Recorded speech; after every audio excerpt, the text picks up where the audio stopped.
Welcome to a new series of videos we're calling Tech Booth Makeover.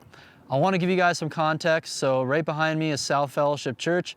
This is my new home church. Recently, our Churchfront studio, our headquarters, has moved to this building. It's actually like a commercial strip mall complex. The church owns the whole thing. This side of the building is their worship center, and then there's a bunch of spaces here for tenants. Churchfront is now a tenant of this location. We'll do probably a studio tour or something like that sometime soon. But yeah, this is my new church home. You guys have probably seen this church on the YouTube channel before. I did a Behringer Wing video with them a couple of months ago, and then like a year and a half ago, we did a tech tour here. And I'm kind of Aaron's assistant. Aaron's the worship pastor here. I'm kind of like a resident worship leader for them. That was kind of a big part of the move, is me to find a place that, well, that made sense, if like with our headquarters right here for Churchfront being right next to the church. That obviously makes a lot of logistical sense, kind of simplifies my life a bit. And then also just being at a place that already has a worship pastor, and I can kind of just be in more of an assistant role, kind of frees up my schedule. So I'm excited to be here, and Aaron and I have a lot of things in common, and like our style preferences for worship and technology. And we're pretty excited because now South Fellowship's Worship Center has become the new Churchfront R&D department, for better or worse, for hopefully mostly for better. So we're gonna kind of walk you through this process. We're gonna be doing a bunch of upgrades to the tech booth here. We're gonna be implementing a lot of the things we teach in worship ministry school here at South Fellowship. So you guys can follow this church on YouTube, kind of see what we're doing on Sundays when we live stream. It'll be a lot of fun. Behind the camera, we've got Adam. He's one of our coaches. We're also gonna call this series Adam Learns How to Use a C300 or cinema camera. It'll be a lot of fun because he'll just kind of document this process with me, and he'll also share his commentary of like what he thinks we should do. So I want you guys to share your opinions down below in the comments.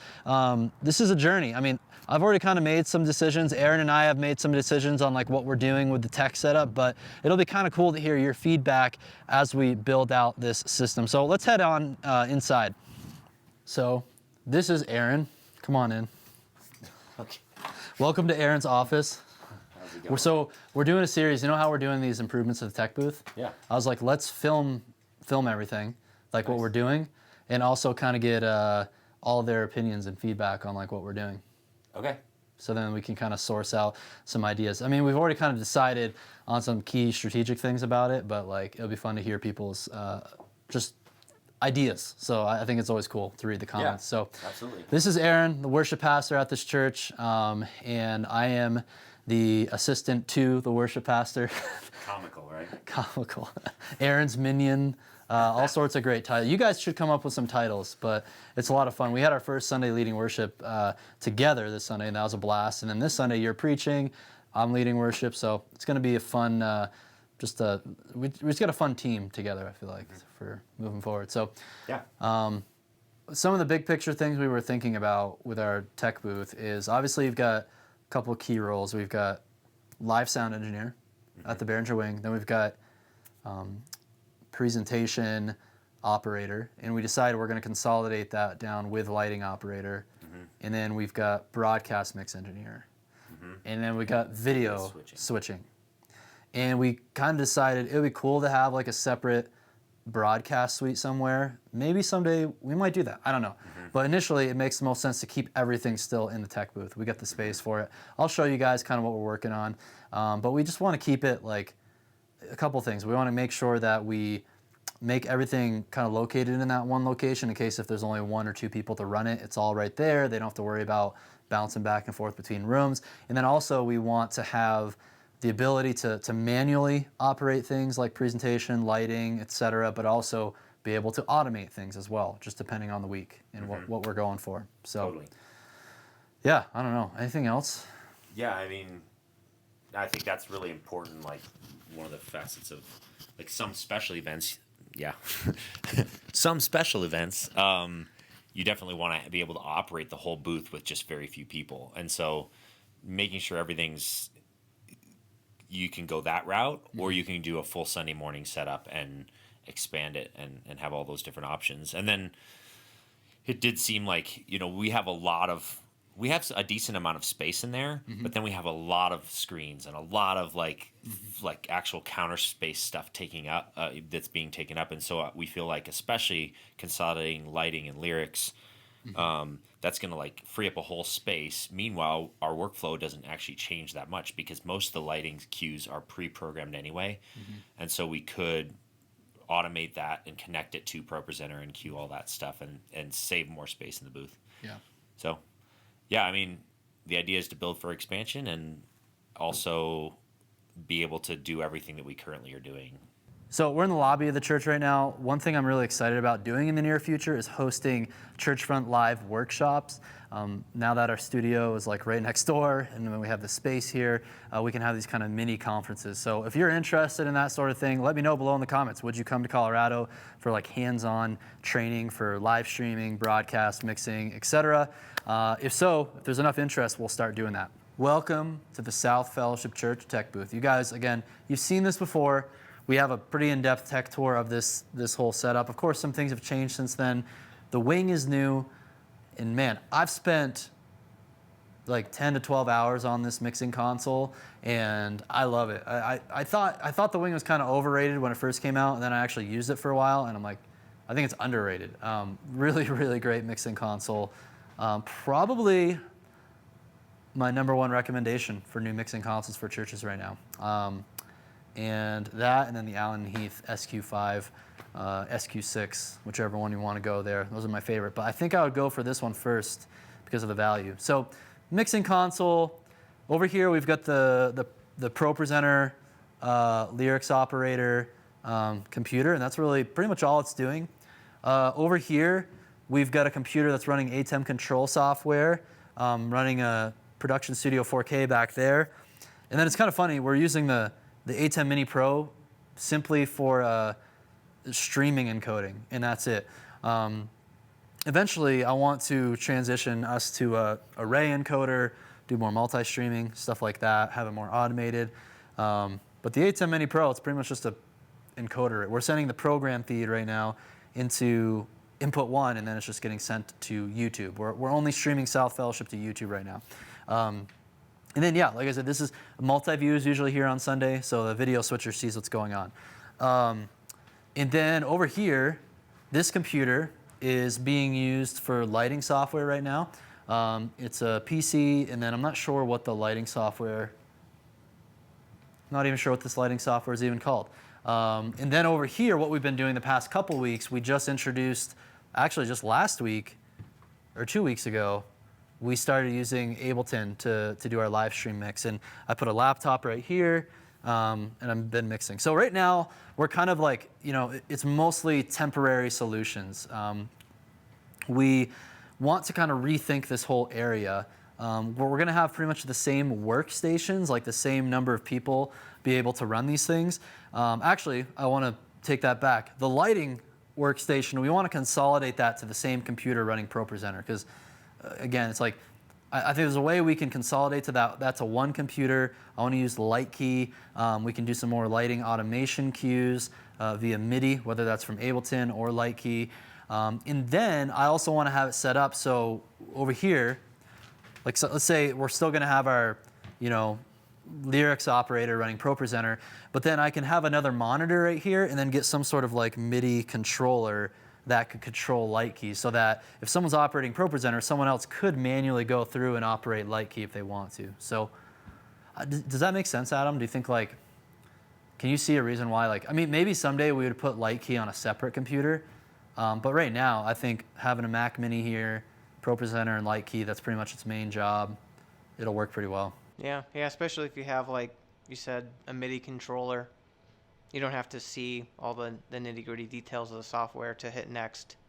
Yeah. Like Aaron said, just kind of hitting next. Yeah, we want the flexibility so that someone could be, we could automate the lighting, or the person running ProPresenter could run it, or if someone else needed to come over and like change a lighting cue, they don't have to like commandeer the cursor and mouse and keyboard to make that change. So I think it's going to work. We're also going to kind of rearrange some stuff, and we're going to create a whole second table back here. So there's plenty of space. If you want to back up, Adam, kind of show them. Like back here, there's quite a bit of space in this booth. So our vision is to make this sort of the broadcast area. So we'll put like, I think I'll have a Mac Mini here with like 2 monitors for our Ableton mixing and a DAW setup. And then right here, we'll have our video switcher live right here. So then up there, the only roles that ever have to fit up there are 3 people. Right now, we're fitting 1, 2, 3, 4, like 5 people, and it's just way too crowded, especially if you want to walk behind there to get into the main worship center. But that'll be great when we can just have a nice, I think we're going to put an 8-foot table here. 2 people can work at it for video cutting and mixing. What do you think about that? Would you do anything differently? You guys let me know. I'm asking Adam right now, but you guys let me know in the comments how you do things differently. Yeah. I like it. I think it'll be good. Because it would be nice. This building's big enough, and like we could probably find another room somewhere to be our video and broadcast mixing room. But right now, the way we're cutting cameras, we don't really need a camera operator like calling out cues and stuff. So it's okay that they're here. The video switcher is here. Sorry, we don't have a video director having to call out cues. It's okay that they're here and they're just kind of cutting a lot of stationary camera angles. I think we're going to add more angles. No plans yet to do like any manual camera operation. I would like to have someone on a follow cam that's a bit tighter and manually operated, but it just kind of works for our style. I think if we wanted to get really kind of complex with our broadcast, especially from a video standpoint, and having an operator be able to like call out video cues, then yeah, we'd have to isolate them in a different room somewhere. What's cool though is I would rather have, I'd want both. Like I would like to have a video station and video and broadcast audio station here, so you can do it all in this one room, and then also have another one somewhere else. So like if it's a bigger event and we want to get more fancy with our broadcast, we could have our broadcast team in the different room as well. I like that flexibility because all you would need, to control ATEM, you basically just need a multi-view feed going to that room and the network feed to be able to control the ATEM, right, with the ATEM control software, and then Dante audio networking. So we ordered the Dante expansion card for the wing. I'm like first in line at Sweetwater. When those are in stock, they're going to ship the first one to me, and we'll be able to use Dante networking with this board. Right now it doesn't have it. It's kind of a pain. We're just using USB out right now to do the DAW mix. But when we have Dante, then we could have that other room and send our audio, and we'd be totally fine that way as well. So I think the long term, we might have 2 different places we could do it, or we could get it set up in Chipper's studio in our office, because our office is the immediate like next space over from the worship center right here, and Chipper's studio is already set up for mixing.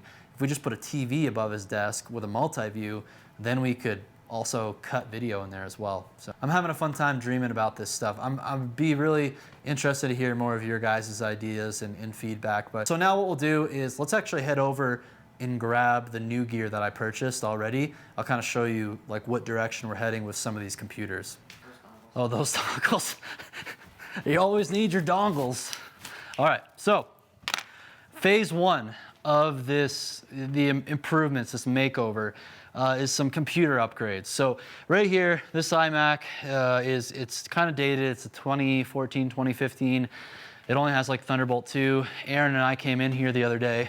We're like, hey, we don't have stage display set up for like our confidence monitor and stuff like that, because we don't have like enough outputs. So it's like, hey, I got a DeckLink Duo with a expansion chassis. Let's start using that. And then we go to plug it in, and we're like, oh, it's Thunderbolt 2. This computer is Thunderbolt 2. This is Thunderbolt 3. And it's like, well, like we can get like a Thunderbolt 2 expansion chassis, but that's kind of like paying for new outdated gear. Didn't make sense. And as we're just kind of thinking about the setup, we're like, we can just go ahead and trade this computer in for some Apple Store credit, and then replace it with a couple new computers here. So we are going to use the M1 Mac Mini, and believe it or not, I just got the base model, the $700 M1 Mac Mini. All it needs to do is run ProPresenter. and LightKey. LightKey's very processor efficient software, and these Macs have I think it's 16 cores, right? It's got the 8-core CPU, 8-core GPU, ridiculously powerful computer. I've stress tested this before in my studio. You guys probably saw that video where I tested it with ProPresenter, live streaming with 3 different video feeds, and it was totally fine. So we're gonna use it here. If it seems to be unstable in the first few weeks, then I can just go return the computer and just get a more upgraded one. The only thing I'm concerned about is RAM, only having 8 gigabytes of RAM, but ProPresenter takes like 3 to 4, and then LightKey I don't think takes very much RAM at all. So I think we're gonna be set. I would rather have more, less powerful computers than one big fancy overpriced Mac Pro that tries to do everything. So then with this computer, I got a LG 24-inch monitor. This is a HD monitor, so it's not even 4K. So we'll see how it looks. The reason why I'm kind of happy that it's at HD is because it's just less graphic processing for the Mac Mini, right, Adam? I mean, isn't that the way it works? Like if you have a 4K monitor, it's got to work harder to produce all those pixels. Seems logical. Yeah, I don't know. We really kind of know what we're doing when it comes to computer IT stuff, but that's what at least I think is accurate in my mind. It's like let's make this Mac Mini have more power for the screens that it's going to be running, and they're all going to be 1080 anyway. They probably could. Some of them could be 720 if we wanted to. And then for the Mac Mini here, we also have the CalDigit Thunderbolt dock. This is my favorite dock. I think I've bought like 6 of these by now, and I still need another one I need like 2 more of them for our studio. And then the Logitech MX keys. Oh, what is this? This is the MX Anywhere. I thought I got the MX Master, but this was a combo. So it's a slightly different mouse. We'll see how I actually like it. I like the MX Master. This must be like the little brother to the MX Master. So we'll see. Might be actually better for these operators. They're going to be coming from the Magic Mouse, which is like the worst thing ever, and then this Magic Keyboard. All the Apple keyboards and mice are pretty much useless. The trackpads are nice. I think we might get a trackpad for it too. But that's going to be the new ProPresenter computer setup, and then I'm going to have some other little monitor just for our lighting software, for LightKey. So I have that portable Asus monitor that might work. I might get another 24-inch monitor. We'll have more space to work with. I think we're actually going to putting this over here in the mixing console here, so it's a little bit more centered to the room, so for when you're mixing live sound. So picture this will be over here eventually with like a couple screens. It's going to be awesome. It's going to be awesome. So then I got another Mac Mini. This is going to run our Ableton broadcast mix. So instead of using my MacBook Pro, my old MacBook Pro, I'll have this Mac Mini up here. I'll get another one of these 24-inch monitors. I'd like to get 2 monitors so you can kind of see like 2 windows in Ableton, if you can do that. Can you do that in Ableton? I think you can bring plugin windows over, at least. Yeah. I actually didn't even think about that till now. I know Pro Tools, you can view your mixer and your arrangement. Yeah. We'll find out with Ableton if we can do that or not. Not a huge deal. It'll be nice to have a bigger screen though, just to see the tracks, and you can just kind of go wherever you want. We have the fader port, PreSonus fader port, for like a more tactile way to control it. So that's it. You know, these 2 computers, what's crazy, this is $1,400 for both of these computers, where in the past, like I bet when they bought this computer, it probably cost them like $3,000 at least. I think this was like a spec'd out 27-inch iMac back in 2015, which is crazy. That was like 5 years ago, 6 years ago. We're like, look at where we've come with these chips, how much more powerful they are. I think these will actually be way snappier than this computer, even though it costs like, almost 3 times as much as just one of these. So insane. Oh, and then of course, like I said, we'll have the Sonic expansion chassis, DeckLink Duo. We'll send up to 4 unique video outputs from ProPresenter to our video hub and our ATEM switcher, so then we can route them pretty much anywhere. So that's it, guys. I'm going to make some updated videos as we continue to make these improvements here at South Fellowship Church. And like I said, just go to their YouTube channel. You can watch our stream online to kind of see, these things in action, at least to see what the final product looks like. If you're ever in town in Denver or Littleton, just come to South Fellowship on Sundays. Go to southfellowship.org. That's the church's website. You can learn about like our service times and all that stuff. We'd love to have you visit. We can give you a tour of the setup. So we're just really excited to kind of see this work in progress. Hopefully inspires you guys as you update your tech booth. And I'm just excited. Like you guys have no clue how valuable it is for our Churchfront team to have this like 20 feet away from our studio, to be able to come over here and everything we teach in worship ministry school, we can do R&D over here, our research and development, to make sure these different systems work well in an actual, small to mid-sized church environment. We can test these things out thoroughly. We can provide amazing support from our coaching team. I'm just so thrilled. Like we're just getting started with where worship ministry school is at and where we're taking that program. So, and I'm also excited about the live events I want to teach here. Imagine if we had some sort of live event where we can talk about mixing live sound, and this is just to me, it's a very realistic situation for a lot of churches out there where like, it's not like we have the most high-end system, PA system. It's actually a pretty accessible sound system. And we're also, we have a decently acoustically treated room here, but it's not like perfect. So I think it's actually a great real world scenario for many of you. And if you came here, we can do some live sound trainings, and you can actually hear what's going on. We can throw the mixing controls up on a screen somewhere so you can actually see what's going on. It could be a lot of fun. So let me know if you're interested in coming out here for a live event. I would like to possibly have a first one happen in May or something like that. So exciting things ahead. Thanks for watching. Stay tuned. Check out the resources below this video. We've got our online courses. You can hop on a strategy session to chat about joining our full accelerator program with one of our coaches. And check out the worship ministry toolkit as well. That's where a lot of this stuff that I just showed you, a lot of that's linked there for you to grab some of it yourself if you would like. Thanks for watching. See you next time.